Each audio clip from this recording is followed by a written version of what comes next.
to the Triage Method podcast with me, Gary McGowan, and my co-host, Mr. Patrick Farrell. Just a reminder before we get into this week's episode, if you've come to this podcast to learn how to get on the path with training, nutrition, lifestyle, we do also have online coaching spaces available. So if you're interested in one-to-one online coaching or the group coaching service, both of those options may be of interest to you if you're seeking out that type of information. But if you're not, and you're just here to have your questions answered or to learn more about the topics we're going to discuss, let's get into this week's episode.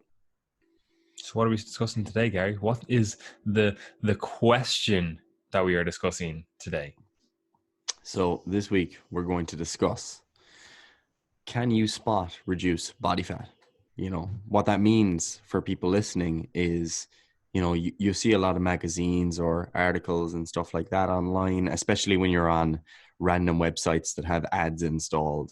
You know, you'll see diets or specific foods or specific exercises that are going to lead to toning one particular area of your body. So for example, can you just get rid of bingo wings? Like, you know, the posterior arm fat, tricep fat that people have. Like, is that something you can just get rid of? Can you just get rid of your belly fat? Can you just get rid of your thigh fat? You know, because we all have different body fat distributions, and some people want to focus on toning up or getting one particular part of their body leaner. But can you do that without getting everything else lean? Yeah, and this is kind of like the intersection between training and nutrition, because obviously, like the last podcast we just did on nutrition. Actually, before we do this, first of all, I'd just like to say that we were actually at the Nutritional Advocate, who is basically just the nutritional Ziz. I don't know why he is just playing everyone and not telling everyone that he is actually Ziz. But anyway, we were at his seminar. It was actually fucking fantastic. Really enjoyed it. Even if you and that bodybuilder guy you were sitting beside just kept laughing to each other, giggling like schoolgirls, while I was trying to learn. Anyway, yeah, met loads of people who listen to the podcast, who enjoy our content, who I always appreciate when people come up and are like, oh, I really like the message you put out, really enjoy listening. Because like, obviously people that listen to our podcast are both practitioners themselves. Like, they're trying to, you know, get maybe a different perspective, or, you know, make sure that their perspective is actually on the path. Because again, like, you can't know everything. You can't have all the experiences possible, you know, and it can be hard to get the necessary experience ahead of time. So listening to other people who have probably made all the mistakes that you want to bypass making, i.e. us, that's generally a nice little like a knowledge accelerator, you know. Now obviously you still go out and do stuff yourself and, you know, potentially make mistakes and whatever else, but it is always nice to hear like practitioners and people in the field listening to us and saying they enjoy the podcast, enjoying the messages that we put out in terms of like actually helping the general population, like real world people. Because I do feel like people who are generally evidence based, I suppose you would call us that. I don't know, like everything is evidence based when, depending on just where you choose to say what evidence is.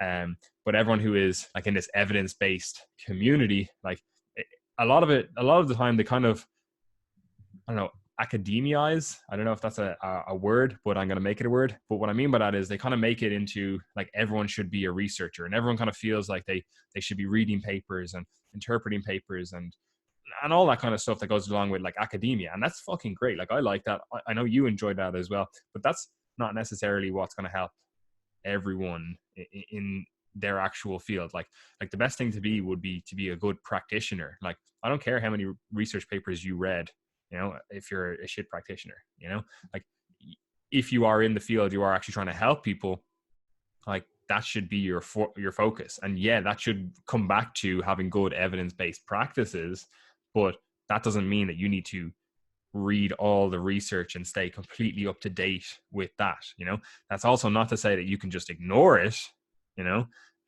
but it's not to say that you also should be like, oh, I need to stay on top of every single thing that comes out. Like, yeah, you might want to do it for your own, you know, benefit and also your clients' benefits, but you know, you should be a practitioner first if that is, you know, your field of practice, you know. So it is nice to, you know, engage with people, talk to people, say that they are enjoying the podcast itself and getting a lot from it. Did you enjoy that aspect of it as well, Gary? Communicating with people? It's always good, communicating with people in the real world and not just messaging people on Instagram. Some people actually don't have their real names on their Instagram. So you meet them in real life and you're like, oh yeah, your name is at X_Y_nutrition or whatever. So it is nice to put faces to names, or faces to Actual real Instagram names to, handles. yeah. Names to Instagram names. So yeah, I enjoyed that, and always good to spend time with people like that and eat copious amounts of food. Oh yes, and that's always ideal. And also, I always find, as I was saying it to a few people as well, whatever day it was, Saturday, yeah, yesterday, that like I'm so bad for following people in the health and fitness world, because again, like I basically just follow people that I know personally, like I've met them, and that's purely because like most people in the health and fitness world, that it seems to be, especially in the training world, seems to select for scumbags, like and again, I say this all the time, but genuinely, I don't know, like someone, I could be following someone online and then it comes out in 5 years that they're actually a pedophile, I'm like, I don't need that shit in my life, so I'd rather just not follow them from the start. So I know I'm really bad for that, but it's nice to like actually engage with people and then be like, actually, you actually don't seem like a pedophile, you probably aren't, so I can actually follow you.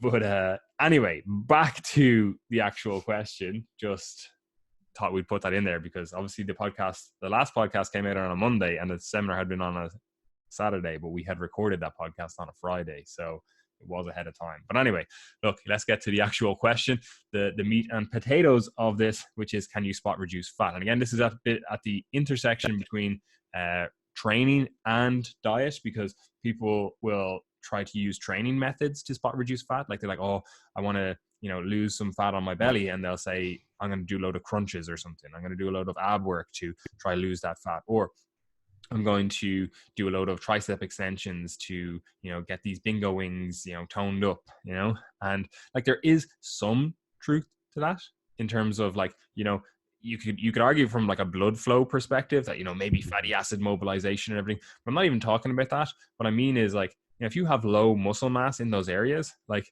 and high fat mass, it's always going to look worse. Again, I'm putting that in quotations, worse than it could be if you had some more muscle mass in that area, providing some kind of structure or shape to that general area, like again, with the triceps as an example, like if you do have like bingo wings, as they're commonly called, if you did some tricep work, you might actually notice that, the triceps, the back of your arms are a little bit more toned after a couple of weeks. And that's not from necessarily a fat loss perspective, although that probably does play into it if you have taken up resistance training or whatever. But you probably built some muscle in that area as well, so that's providing some kind of structure and shape to that area. And as a result, it looks less kind of like bingo wingy. Does that make sense, Gary? Absolutely. But obviously, this is then hard for I will call it a lay person to interpret them, because they're like, well, you just said I couldn't spot reduce fat, but man, my triceps are jacked now. Like I spot reduce the fat, and again, as I was saying, it's kind of the intersection between nutrition and training, because you might try to get into some sort of calorie deficit and be like, I just want to lose fat on my abs, say, right? But as a guy, if you have traditional or generic male fat patterning, generally guys hold more fat on their stomachs than the rest of their body. So as a guy, you might be like, oh, I just want to like get a six pack, but that might mean that you have to lose fat on your legs, you have to lose fat on your arms, and they're all going to like tighten up, tone up, whatever words you want to use. Like they're going to have like fat loss first, and you might still have a little pouch covering your abs, and you're like, what the fuck? Like that's the one area that I wanted to work on, but it's not working. And it's quite funny when you really dive into it, because you'll see like males and females effectively just want what they can't have, right? And like men will be like, oh, I literally just care about my six pack. That's it. Like, yeah, I want to have bigger arms, bigger chest, bigger back. But like in terms of a fat loss perspective, they're like, I don't really care if there's a little bit of fat on my arms as long as my six pack is chiseled, right? And that's the last area to go for most males, right? And women are the opposite in terms of, they're like, I don't like, I actually kind of prefer some upper body fat, I'd like it on my chest and, maybe even across the the chest as a whole. I'm not talking about just like their breasts themselves. They're like, oh, I'd like, some fat on the upper body. They find like their ribs poke out a little bit, maybe their collarbones poke out a bit, their shoulder blades, their shoulders. They're like, I don't really like that look when I lose fat, but I still have, in their mind, loads of fat on my lower body, because again, a female fat patterning is generally like holding more body fat on their lower limbs, or even around like their thighs and stuff. They might be like, oh, it feels like I have like kind of saddlebags, or like I've loads of cellulite and all these kind of things. And they're like, they start a diet, they're losing fat, and all of a sudden their abs are popping out, their upper body is jacked, they're seeing veins across their shoulders and everything, but they're still like, oh, but I still have this cellulite on my legs, or I still have this extra fat on my legs, and that was the area I wanted to tone up. So I understand that it can be really frustrating for someone when someone says like, yeah, you just can't spot reduce fat, but it's unfortunately the case that is true. And as I said earlier on, like, this is at the intersection between that kind of nutrition and training stuff, because you will see it from both sides being like, oh, do this nutritional approach and you'll be able to spot reduce fat, or do these exercises and you'll be able to spot reduce fat. And from a nutritional perspective, like, there's just not much that you can do. It's a calorie deficit. That's what you need to be in. And what that means is, again, as we've discussed on the last two like main podcasts, that means that you're in a deficit of energy, which generally means you are moving a little bit more and or eating a little bit less, or some combination of those two things, right? So that's going to put you into a calorie deficit, and that's just going to lead to body fat being used as energy to make up that deficit of energy. Like, your body fat is just stored energy, right? And as a result, your body's like, well, I'm just going to take this from wherever I want it. It's not like, oh, my brain is telling me take this from that fold of fat at the end of my abs. It's like, no, like, there's no way you can tell it where to take it from. And again, a lot of this does have to do with blood flow. A lot of this does have to do with like hormones. But while you will see all these random protocols telling you, oh, you can manipulate your hormones and whatever else to do this, to, target this kind of fat, like, the magnitude of which you can manipulate that stuff is so low, unless you are actually supplementing with those things. Like, you're taking like insulin, or you're taking, I don't know, even like some sort of like cortisol blocker, like that might again do stuff, or you're taking testosterone, or you're doing something like that. Like, the magnitude of which you can manipulate your hormones is very low outside of a calorie deficit or a calorie surplus. Like, with that stuff, yeah, you can actually manipulate your hormones quite a lot, because that's your hormonal balance is in balance with your energy intake. Like, these are sex hormones. A lot of the time, they're the ones that are being discussed. These are sex hormones, and if you have a low energy availability, you're not giving your body a lot of signal to produce the sex hormones, because it's like, I have no energy, no sexy time, no procreation. There's no energy in this environment. And again, this is why you see people like, they go on like a bodybuilding prep, and they have like lower libido. They have they might lose their menstrual cycle and stuff. Again, it's just an energy availability thing, right? So again, you can definitely 100% influence your hormones, but in terms of like, oh, I'm just going to boost my testosterone and that's going to lead to, my body fat being stripped off, like, it's just not the case, right? So the answer to this question is actually really simple. It's like, no, you simply can't lose body fat in a spot reduction style. Like, you can't just be like, I'm only going to lose body fat here. It's simply not the case. Now, what you can do is get yourself into an energy deficit, eat a little bit less and maybe move a little bit more, or again, combination of those two things, whatever is appropriate for you. We've been doing podcasts on this, so go back and listen to them. There's articles on site. Obviously we have training available, coaching available. If you are like, I don't know where to start with this stuff, I just give me the plan of action for me as an individual. But if you are just looking at this from yourself, you're like, I want to get a better idea, get a better understanding, really push forward with this stuff. That's the thing that you need to do. That's what's going to get the results.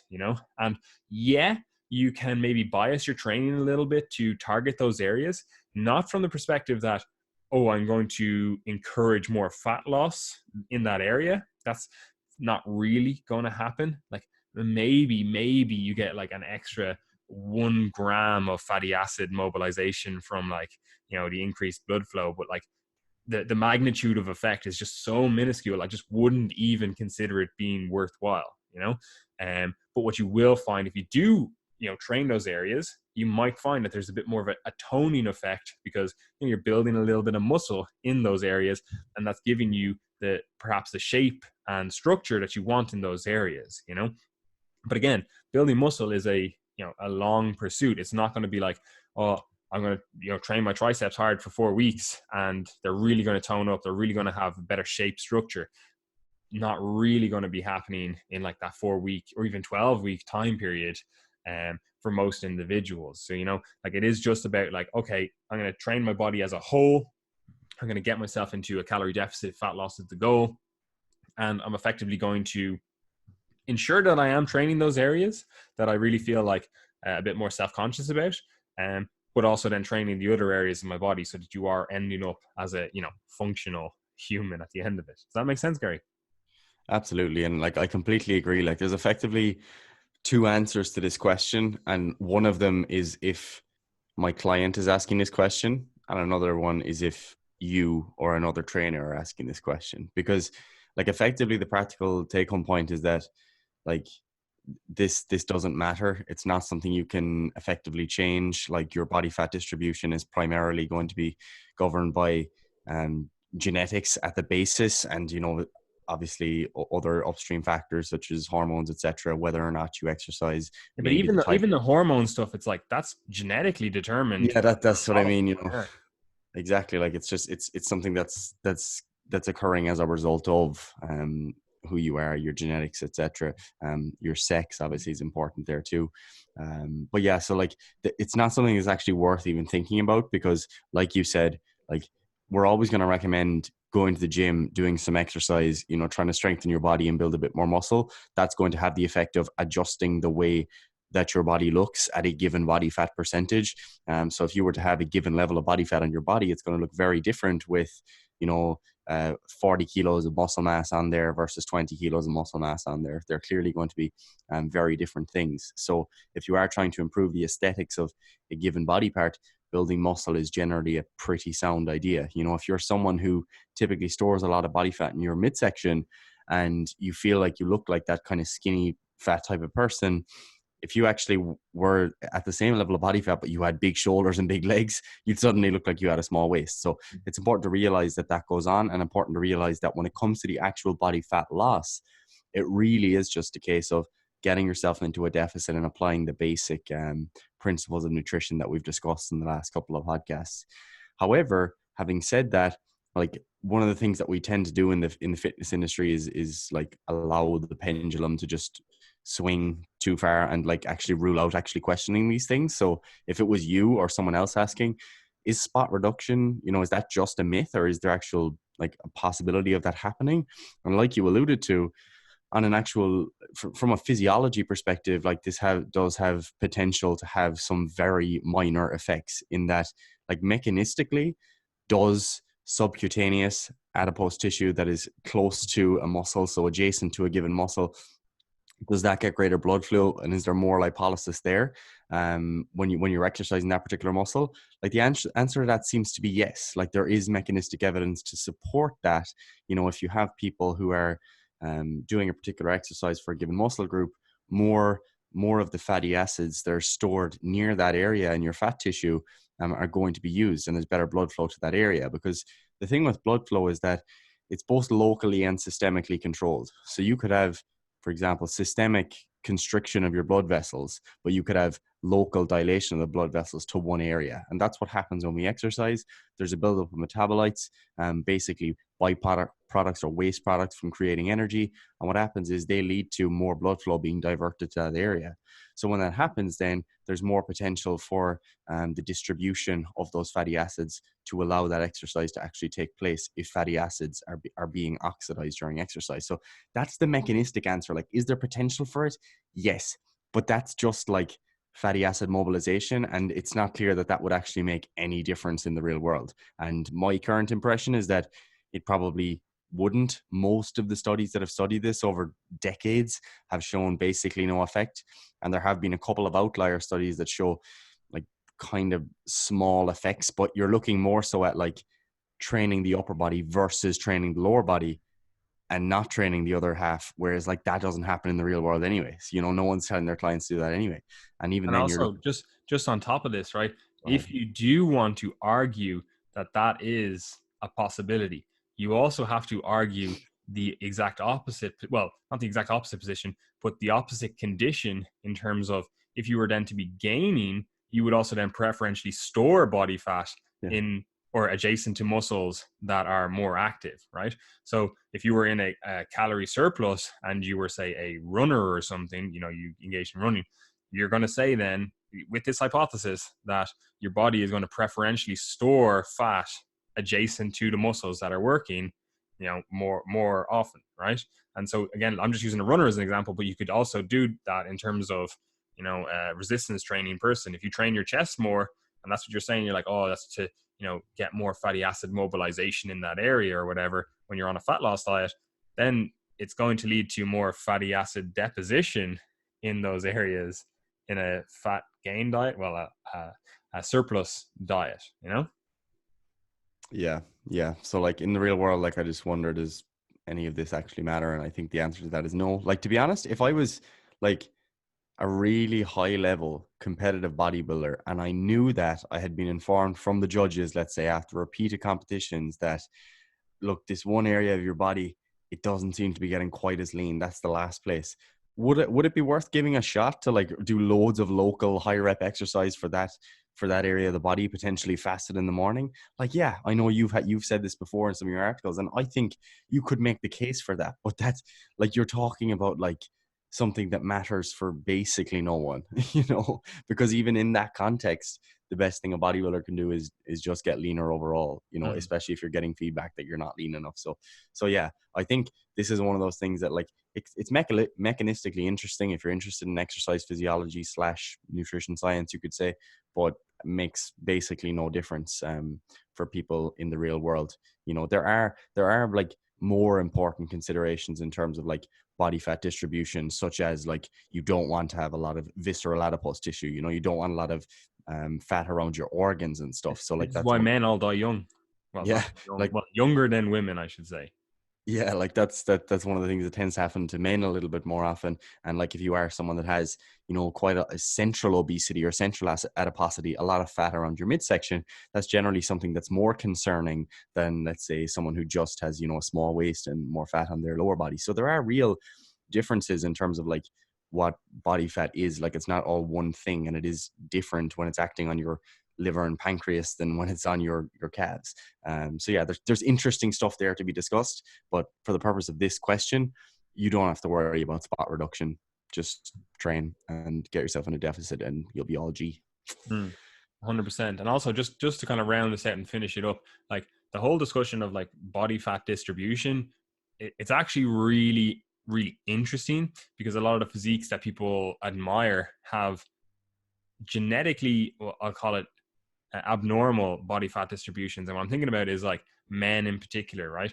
Because like in the Instagram era or whatever you want to call this, where people like post pictures of themselves on Instagram, like the people as like men who get more likes actually have female fat patterning, you know, like they store all their body fat in their legs, which is fucking great for them in terms of, well, first of all, their health probably, you know, but second of all, for their Instagram likes, because they could literally be in the height of the biggest dreamer bulk ever and still have abs, you know, and like that's just great for their Instagram likes because they're like, yeah, man, I gained 20 kilos and they still have abs. So everyone just thinks there's some genetic phenom, but like they just gained 15 kilos of pure fat on their legs. And, you know, no one can see that because they're wearing trousers, you know? And for women, it's even more deceptive, I would say, because, you know, you can be a female and have body fat patterning that, you know, it basically all goes to your bum and all goes to your boobs. And, you know, you can be like, all right, this is great for me in terms of, again, this Instagram era where I'm like, I just post photos of myself and I'm like, oh, a really proponent of, gaining weight, telling people to, a gaining phase has been the greatest thing that I ever did, which, is generally good advice. People should be, especially women who generally get caught up in this kind of like diet culture a little bit more than men do. But it's like, yeah, that's all fine and well for you really being a proponent of that. But all the fat you gained was on your boobs and your ass, so naturally enough, you're going to suggest that.